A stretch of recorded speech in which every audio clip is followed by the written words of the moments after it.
Hello friends, welcome to our YouTube channel. This is voice of Keshav. ఎవరైనా మొదటిసారి నా channel చూస్తుంటే తప్పకుండా మా ఛానల్ని సబ్స్క్రైబ్ చేయండి.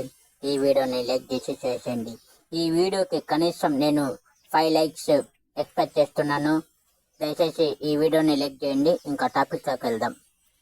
హైదరాబాద్ తెల్లవారుజామున 5 గంటలకు వినీత హడావిడిగా నిద్ర లేచి తన పక్కన పడుకొని ఉన్న మరో అమ్మాయిని నిద్ర లేపుతుంది. ఈ అమ్మాయిలు ఒక ఎస్ఆర్ నగర్లోని ఒక హాస్టల్లో ఉంటున్నారు. వినీత తొందరగా లెగు, ఈరోజు మన రిజల్ట్స్ వస్తుంది అని ఇంకొక అమ్మాయితో చెప్తుంది. పోవే, నేను లేవను, నాకు ఇవాళ నిద్ర బాగా వస్తుందని పండుకొని ఉన్నది. సరేలే, నువ్వు పండుకో, నేను రెడీ అయ్యి నేను గుడికి వెళ్ళి మన రిజల్ట్స్ చూసుకుంటాను. వాళ్ళు బీటెక్ చదివి ఉద్యోగం కోసం అప్లై చేశారు. ఉద్యోగం అప్లై చేసి ఎస్ఆర్ నగర్లోని ఒక హాస్టల్లో ఉంటున్నారు. వినీత పేరు, మరో అమ్మాయి పేరు మౌనిక. మౌనిక ప్రేమలో పడింది.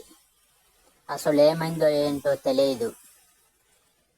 తను బాయ్ ఫ్రెండ్ ప్రేమలో తనని మోసం చేశాడని తను వారం రోజులుగా దిగులుగా కూర్చుంది.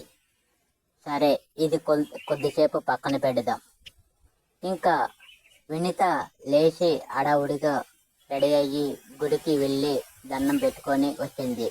వినీత పాటు మౌనిక కూడా పాస్ అవ్వాలి, మేము జాబ్ రావాలని. ఇంకా సమయం దాదాపుగా 8 గంటలు అవుతుంది.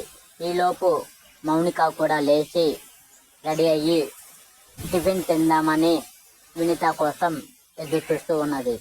వినీత పరిగెత్తుకుంటూ వచ్చి హాస్టల్లో టిఫిన్ తిని ఇంకా మొబైల్ తీసుకొని చెక్ చేసుకుంటున్నారు. అప్పటికి ఇద్దరు ఎగ్జామ్లో పాస్ అయ్యారు. ఇద్దరికి మంచి ఉద్యోగాలు వచ్చాయి. ఇంకా దాంతో వీరిద్దరు హ్యాపీగా ఉద్యోగంలో జాయిన్ అయ్యారు. ఇంకా సరేలే, నా ప్రేమ గెలవపోయినా నేను ఉద్యోగం గెలిచానని చాలా సంతోషంగా మౌనిక హ్యాపీగా ఫీల్ అయ్యింది. సో తర్వాత మౌనిక తన బాయ్ ఫ్రెండ్ని కలిసిందో కలవలేదో అది సస్పెన్స్గా ఉండిపోయింది. ప్రస్తుతానికి ఈ స్టోరీ ఎంతవరకుతో నేను బంద్ చేస్తున్నాను. ఈ వీడియో నచ్చితే ఒక లైక్ చేయండి, షేర్ చేయండి. నేను మీ వాయిస్ ఆఫ్ కేశవని. Thank you.